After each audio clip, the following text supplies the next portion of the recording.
Aquarius rising. How you doing, Aquarius? This is your reading for the Gemini new moon that's happening on the 26th or the 27th of May, depending on what part of the planet you are currently hailing from. In the Americas, it's the 26th. For the rest of the world, the 27th. My name's Chloe. I work with card divination, astrology, and as you just heard, and as you can see, I channel multi-dimensional energies through my body, both in the form of physical and vocal light language. All of this brings in healing, attunement, and activation codes to the messages that are going to come through for you today. For those of you wearing headphones, the energies can get very vibrant. So just let you know. So I read for the rising signs. So for those of you who do not have Aquarius in the first house of your natal chart, look to the house it does fall in. Look to the themes of that house, and you want to apply those themes along with all the other meaning you've got going on in the sign of Aquarius to the messages that are going to come through for us today. It's as if that Aquarius energy, wherever it falls in your natal chart, has now energetically moved to the first house. So the astrology for the rising sign will always still link in. You've just got to add on your own natal chart meaning on top of it. For example, I have Aquarius over in the 7th house, and I have my moon and Jupiter there. So I'd bring all that meaning into this reading. As always, take what resonates, leave what doesn't.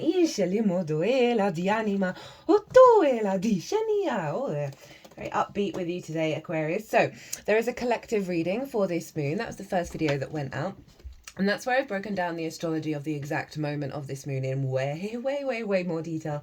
There's a lot going on of how all the celestial bodies are talking to each other at the exact moon that forms an energetic blueprint, a harmonic, a download that we then work with over the next 6 months up until the Gemini full moon. Now I did collective tarot and channeled messages came through. The vibrational frequency of that reading was so fast, so high, so playful, so fun, very Gemini. And I really like to tap into the most integrated and expansive intention behind any transit, because then we can sort of apply that to all the nuances of our individual lives, good, bad, beautiful and ugly, and go, oh right, that's what's underneath it all.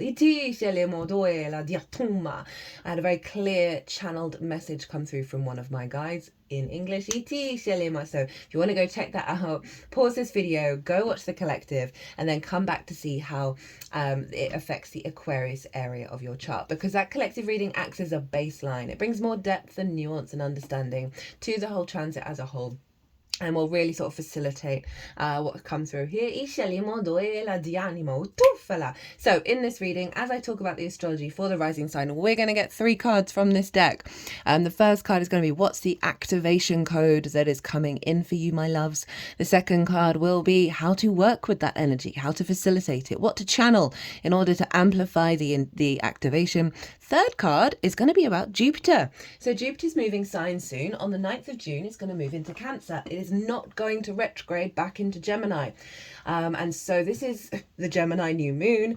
Jupiter's going to move before the next lunation, which is the Sagittarius full moon. And so I thought it'd be really good to bring through a card, an energy of what blessing Jupiter is leaving behind in the sign of Gemini for you, because it's not going to be there for another 12 years. So what's been integrated? What's the blessing? What's the frequency that Jupiter's leaving behind? So we're going to get all those 3 cards. We'll also get the card at the bottom of the deck, which will act as the root energy of the activation.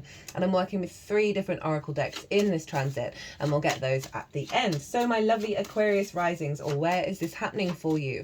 Well, this is in your 5th house. Okay, all right.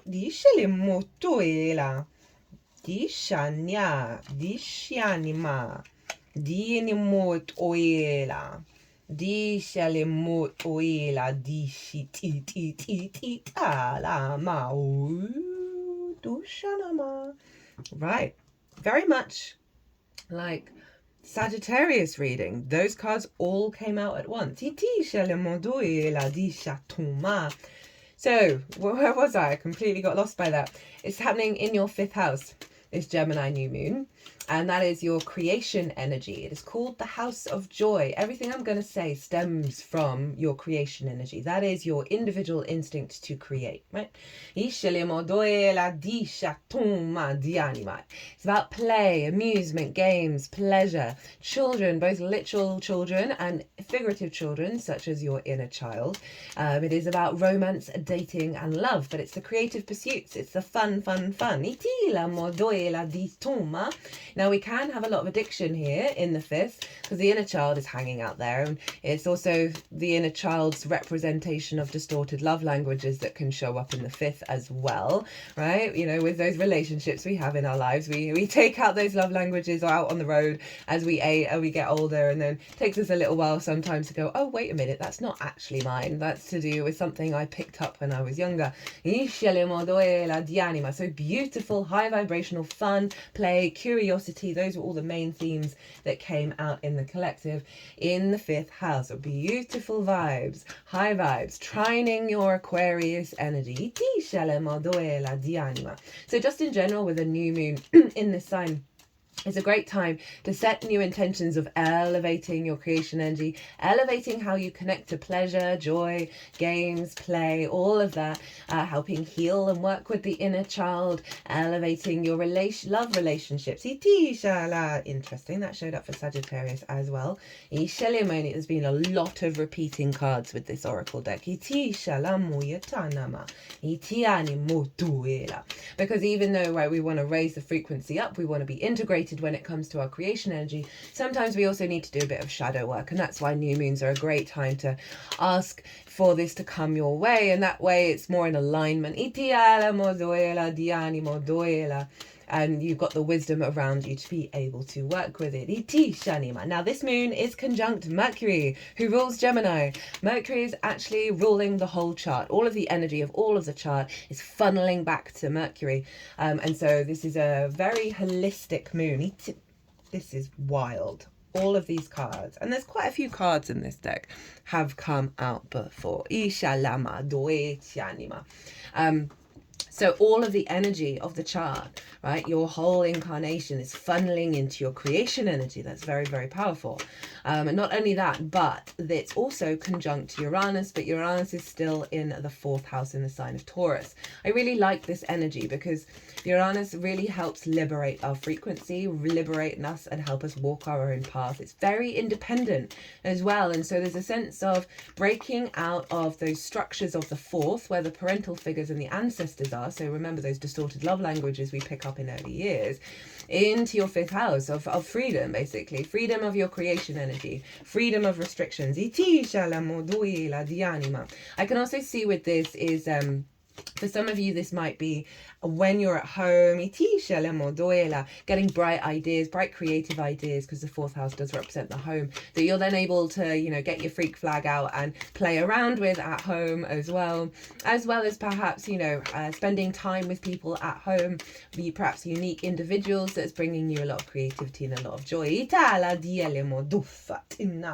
So the sun, moon, and Mercury are all trine Pluto over in your sign Aquarius. Now, I touch on this in the collective reading. I'm just going to mention just a little bit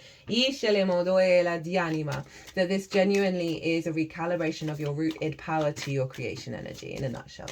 Now,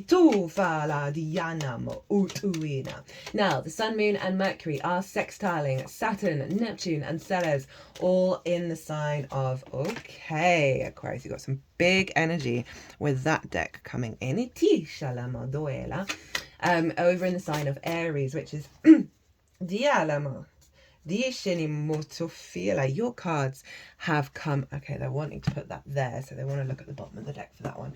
These cards are coming out loud and proud for you. Very fast alignment. Where was I? Oh, Aries. Yeah, sorry. The energy is very, very... It's kind of like overtaking my brain in a way. So it's like clearing out the clutter in the brain. It's sort of allowing you to have a bit of tunnel vision that really serves you. I'm not feeling like it's bad. It's just it just feels there's a streamline energy coming in. So Aries. Saturn, Neptune, Ceres. Saturn is in the third house of, for me, the third house is the gateway to enlightenment. It's about the day-to-day. It's about going to your local shop. It's about doing the washing up. It's the humdrum, mundane things that we do every day. It's the local community. It's the lens in which you communicate through. Now, the reason why I say it's the gateway to enlightenment is the more that we find meaning and resonance and joy in the washing up, the more that ripples out into the bigger picture, right? The more that we're at peace with the mundane energy in our lives, the humdrumness, the more we find the joy in it, right? The more that expands out into everything. It's also about learning new things, schools, and therefore and siblings and short distance trips. Saturn, Neptune, and Ceres are all hanging out there. Saturn has just moved in there today. And so that's going to be the next transit that I do this week. Saturn's all about commitment, responsibility, integrity, right? So with Neptune, we've got this sort of, and Ceres, who's an asteroid who represents the natural inclination for things to grow and produce fruit and therefore have a harvest. Right, there's a level of nurturing and nourishment that Ceres brings. We've got Neptune, who is the divine frequency. It is all the realities. It is the mystic of it all. I've done a Neptune in Aries transit. That's only up until the 14th of July, when Neptune will retrograde, and the energy that came through that was so utterly profound. This, I feel, on one hand, in terms of like your creative energy that's to do with you, right, and how you create in the world, you are going to have such a high level of commitment, of alignment, of implementing this in the day-to-day. You're going to find lots of inspiration. You're going to find lots of results coming through with that harvest energy of Ceres. You're deeply nurturing yourself in the day-to-day. And that Neptune energy is bringing different realities into your own. So that creative energy is really finding a footing in your day-to-day. Like, you're going to find yourself wanting to do those creative things, right? So you get a bright idea. You're going to be putting it into practice in the day-to-day.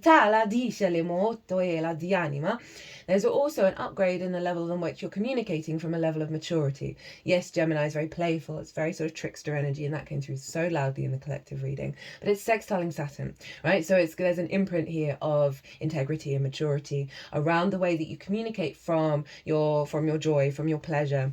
Right, so for those of you we bring in sort of the sort of children energy, I can really see writing really cool children's books. That's gonna be for someone. Certainly a dream of mine at some point, because a lot of children's books are just utter shite. It's heartbreaking. It's so heartbreaking. Anyway, that's a side note. But if you see what I mean, you can sort of apply that energy of the awareness of the joy in your life and your capacity to really ground it and instigate your instincts and your passions in the day-to-day. And as I said, having a playfulness in the way that you're communicating, but it's also, facilitating your longer term goals. Those of you who are, we link it into the love relationships in our lives. There's more play coming in, but again, it's linked into this sense of commitment, right? So there may be some very important conversations that happen that are opening up new pathways for these kind of dynamics. And I can see a level of day-to-day commitment coming in for some of you in terms of a romantic relationship where you're naturally inclined to, want to have fun with each other, want to spend time with each other, and commit to that and enjoy the sort of the unconditional love of Neptune.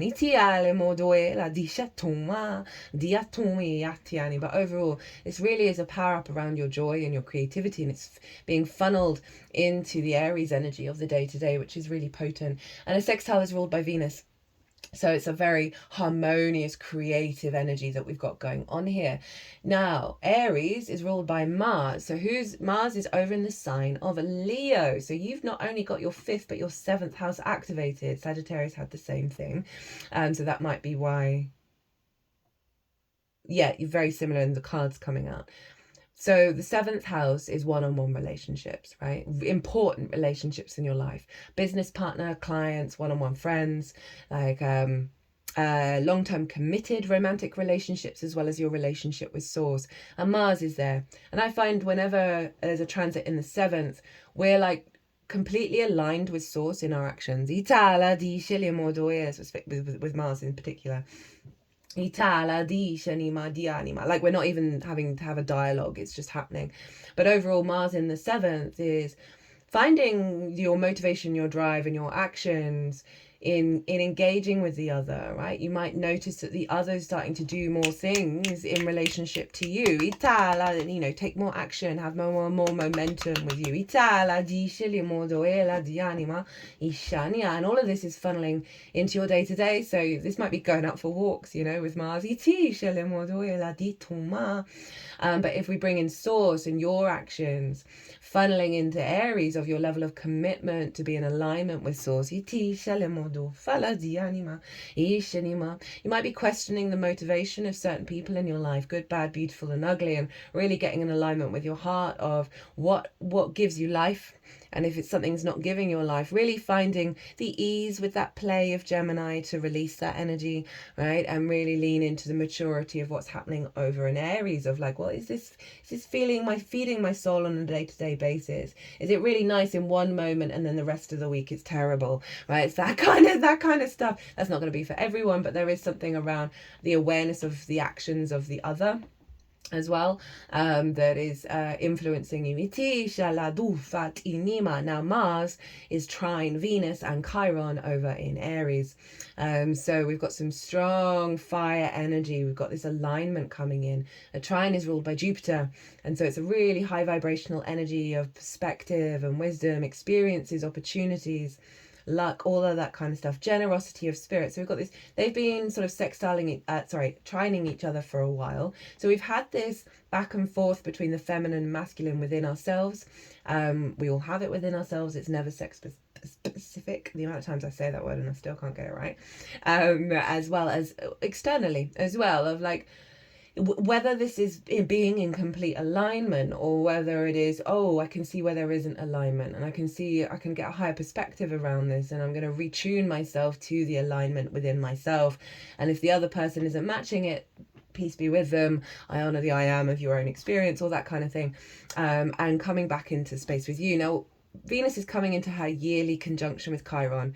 So there's been a lot of wounds come up, a lot of frustration and difficulties around pleasure, love, joy, connection, harmony, creativity. Very powerful, both difficult and awe-inspiring in terms of the wisdom that we're gaining from it. You know, there's been so many, the work that we're doing this year is very powerful. It's a year 9, it's the wood snake. We're shedding our skin. The astrology of this year and next year, absolutely wild, right? And so we are doing a lot of karmic releasing and a lot of karmic healing in this time. And so any difficulties and struggles you may be having over this year, trust in the soul retrieval, trust in the process. I've been going through a lot myself, and some of it really hasn't felt very nice at all. I've had some real big blessings come in. Just today had quite an experience that feels very right. And it's made me realize that the things that aren't right, that I may have, you know, worries over, they're in alignment too. The level of alignment that's going on. And every time I've come out of a difficult situation, I realize just how much that has healed a deep wound within me and how powerful that was. And you know, we're in a time of density and lightness, and we're navigating between these two. So just trust in it, okay? So that Venus, Mars, Chiron vibe is like really reorientating our authenticity of actions through the heart in alignment with our agency and our passions of desire, right? With the Venus, Mars energy in fire signs. So that's really powerful. Now, what else is going on? So Jupiter, who is in Gemini, at the later degrees, is trine Pallas Athena in your sign, Aquarius. And Pallas Athena is another asteroid, and she represents long-term strategy. She is wisdom personified. She's very mature in her energy, and she's, again, trining Jupiter. So this is adding on a level of maturity to the very, very playful trickster energy that came through in the collective reading of what serves yourself, your embodiment of self for the long term. that's Jupiter's providing this expansion of your creation energy in alignment with your long-term goals. So often we don't necessarily see the full blessings of Jupiter until it actually leaves and moves into another sign. But we're definitely feeling it a lot more at the later degrees, whether it's a closing out of certain things or an amplification of them. That is Jupiter working its magic with Pallas Athena of like, right, what's going to serve you in the long term? And that's so important with the 5th house. As I said, we can have a lot of trauma here, we can have a lot of addiction here. And so what these love languages, this way of dealing with pleasure and play in a way that may have distorted our frequency and our power to do the things that nurture us for the long term, not just the poor impulse control and the dopamine and the cortisol and the adrenaline, but sort of the longer term unfoldings, the longer term nourishment. This really feels very in alignment with all the other astrology of the upgrade around your level of maturity and your level of sovereignty and your capacity to commit to the play, commit to the creativity that's in alignment with you and in alignment with your heart. Right, let's get into your stuff. So this is the activation. This is the download code that's coming in, that's going to unfold over the next 6 months up until the Gemini full moon. 9 of Pentacles. So really love this. This is Venus in Virgo. This is very independent energy and it's earth energy, and it's bringing in that sort of Taurus Uranus energy here. This figure knew what they needed to do in order to bring about a holistic life. Happy home, happy work, happy friends, happy lover. Lots of abundance here, lots of fertility. And this figure's just chilling in their really luxurious home, in their villa, right? So this is the capacity, Virgo energy, to facilitate the 3D experience with Venus of all the things you desire, right? So again, it's this mature energy showing up with your creation energy, how you find pleasure, how you create, right? In Qigong and Tai Chi, there is they use the word Dantian at sort of our lower abdomen, which is where the creation energy is, and you do breath work around there. It's like the crucible in which you manifest, right, coming to life. And this card is saying what's coming through here is your capacity to create that serves every area of your chart. Think of what I said, Mercury's pulling the whole chart in. That's facilitating you feeling good, feeling abundant in your nature, but she's independent, so it's letting go of the distorted love languages, the addiction, i.e. knowing when to say no, knowing what decisions to make that serve not the dopamine but the longer release. Love this card showing up of you and your power, right, of drawing towards you things that represent abundance. Okay, how to work with this energy, how to amplify it. Oh, Ace of Pentacles. I think this might be the first Ace. No, we've had the Ace of Cups. Do apologize. So this is my Heaven on Earth card. This was very much linked into the Taurus new moon. So linking back to the earth energy we've got in the Pentacles. But it really saying fresh new ideas, try new things, right? There are opportunities and experiences, new ways of engaging with the 3D world from a higher perspective. You've got the mountain through the portal, and you can't quite see with this card, but you see those white flowers. We've also got, see if I can get it in there. Can we get the red? Kinda. And the red flowers, they are the flowers of the magician, who is Mercury's card. You have there's two things, well, probably more. Firstly, this frequency is letting you know you have the power to manifest that which you desire from a fresh slate, like not the old paradigm, right? From this higher perspective, and manifest and create your own reality. They're also saying they want you to focus on the fresh energy, not the old patterns, as well as try things out. Try new ways of engaging with your creation energy. Play around with it without any expectations of how it's going to turn out. There also may be opportunities that are coming your way, and they want you to be open to them. But with a fresh energy, a fresh outlook. Okay, what's Jupiter up to? What's Jupiter's blessing that it's left behind in your 5th house, in the sign of Gemini? 3 of Swords in reverse. Perfect. And that really makes sense with this. Oh, my heart I can feel lots of stings in my heart. You know, I talked about the inner child. I talked about addiction. creation energy, we can really struggle to connect to it sometimes. Someone may have said something to you when you were a child at school, a sibling, pulling in that Aries energy. They're distorted. How you create, how you love. Perspectives, ideologies from the parental figures or anyone around you in your early years that have blocked how you love. The truth of how you love, the truth of your frequency, the truth of how you create, the truth of how you connect and find love and find joy and find pleasure. Oh, my voice has gone really serious. This is powerful. That Jupiter has released those wounds, those spells,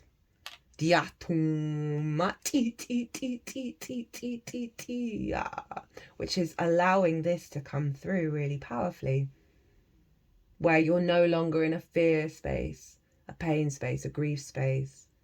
You're in your power. You're in your power to create your own reality that serves fertility, that serves your creation energy, that has you feeling sated, grounded, secure.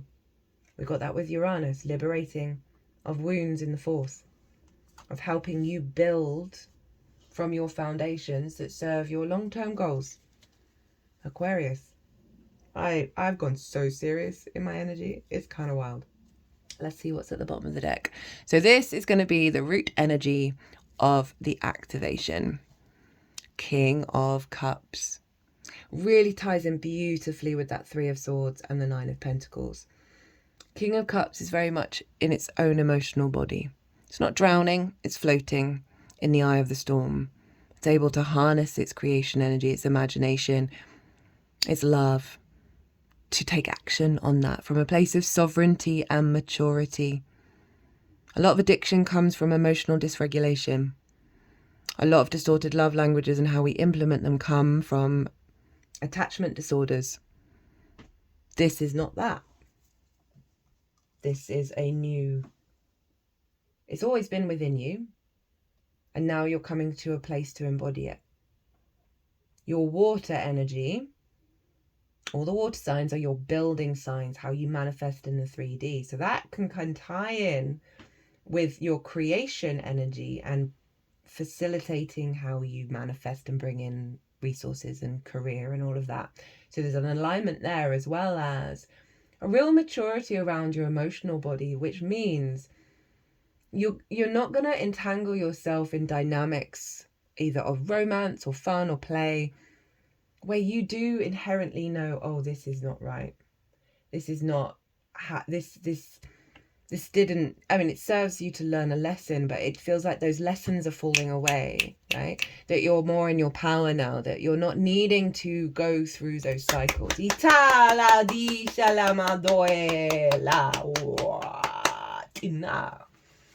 Okay.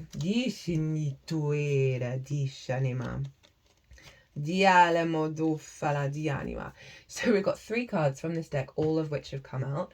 Some of them several times, I believe. Yeah.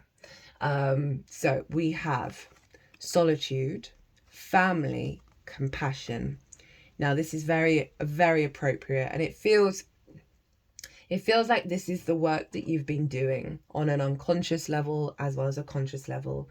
There may still be aspects of this to step into fully with this release that's come in, because we've got Solitude, that need to sort of pull back and really figure out who you are beyond the conditioning. And then we have Family. So again, it's bringing up, as I said, those distorted love languages that we can pick up, right? That sort of awareness of the power of the wounds of the inner child dictating how we are when we're grown. And also with that Family followed by the Compassion, we've got 2 sort of youthful energies here, healing one another, of the awareness of, any wounds from the past and making peace with it. That's liberating you, going through this process of the inner development is allowing the outward expression to really start to ramp up and manifest moving forward. They're sort of moving these cards around the throat chakra. Obviously Gemini and specifically Mercury and also Gemini, very much linked into communication, information, and so they're just clearing out any blockages still remaining where we can't quite make peace. And now move to the heart. Now the solar plexus. Now the sacral chakra. I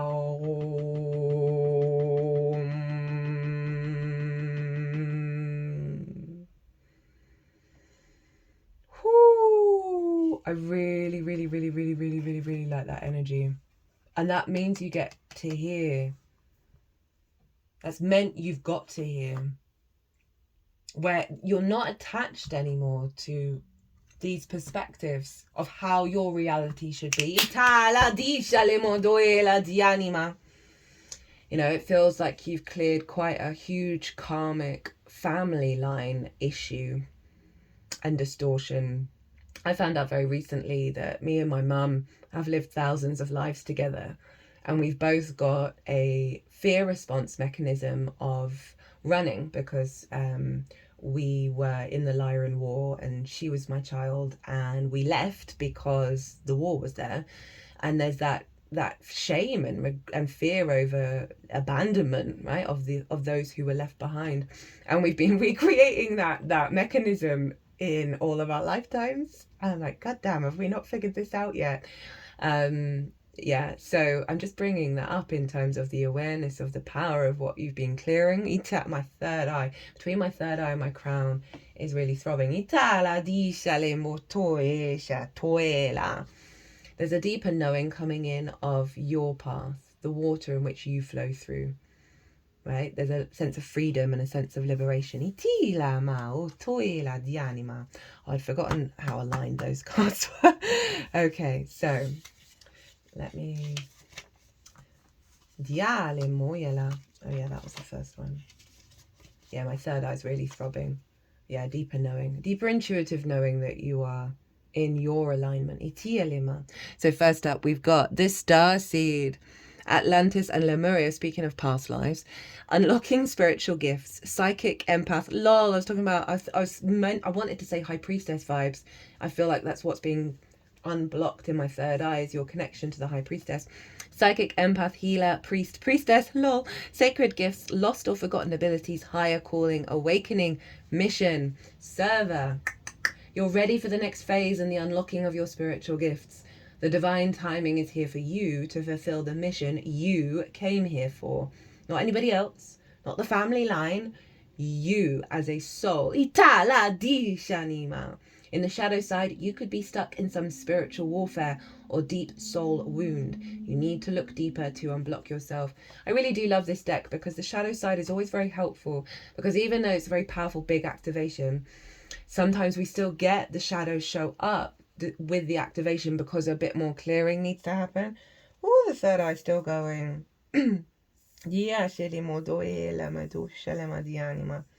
I just heard that which needs to be removed will do so at its own pace. Trust in the process. So again, that's a really nice little thing coming from my guides of going, look, if there is anything, it's part of the process. It's going to serve you. Oh, I like how they put that over the Ace of Pentacles, of like this new energy that's coming in is really awakening a deepening of your own self and your capacity to bring that out into the 3D world.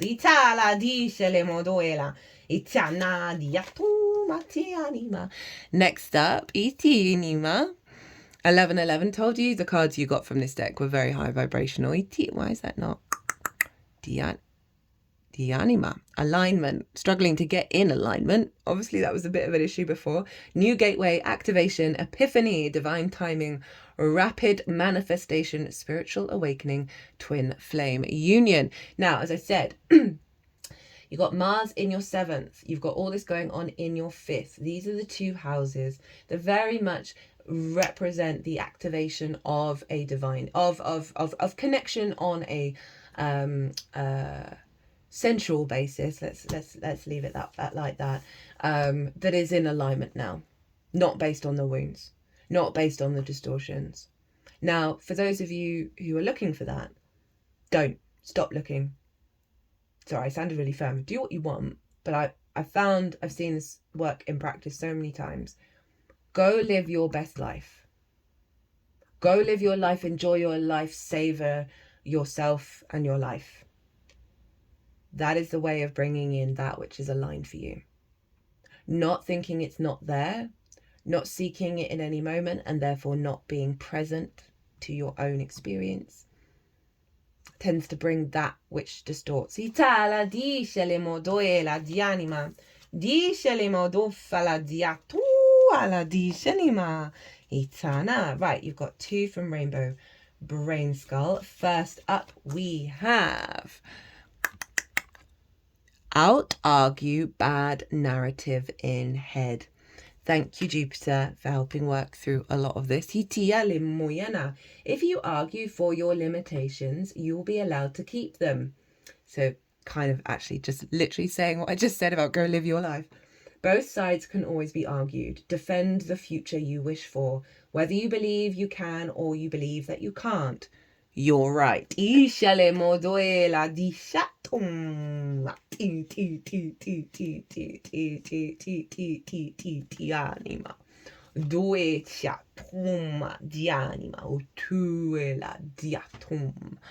Final card. So it's the final countdown. What would ultra intelligent imaginary me do? This ties in to that creation energy of the play, the curiosity, the engaging in things beyond the rational limitations of reality. Being so open to your higher self. Heed the wise advice that you would give to others. It's easy to give advice, but why do we avoid listening to it ourselves? Because it's comfortable to stay where we are, even if changing would ultimately be better. So just take your own advice, dummy. Just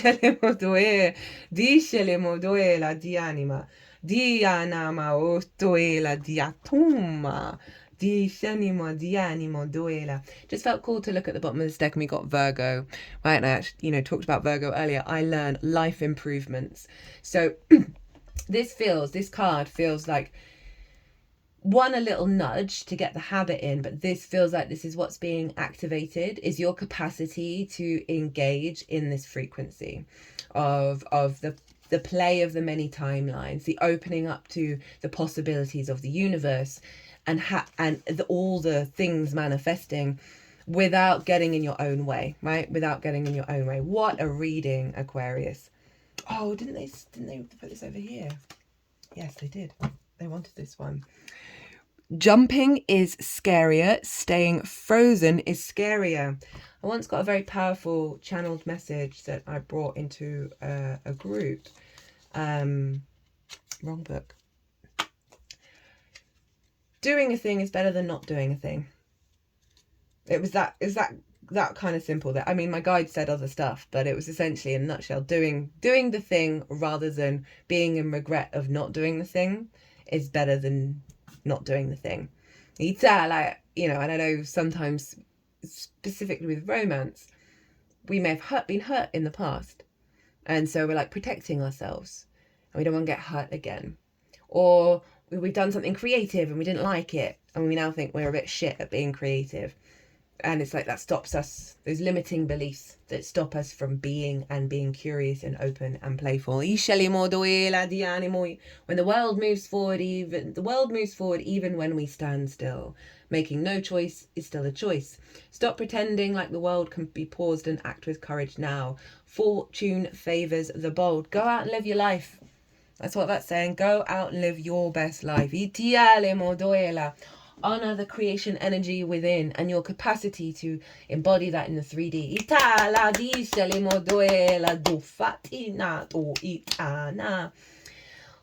A reading, Aquarius. I hope you enjoyed this as much as I did. I hope it resonated. If you want a personal reading, my details are in the description box.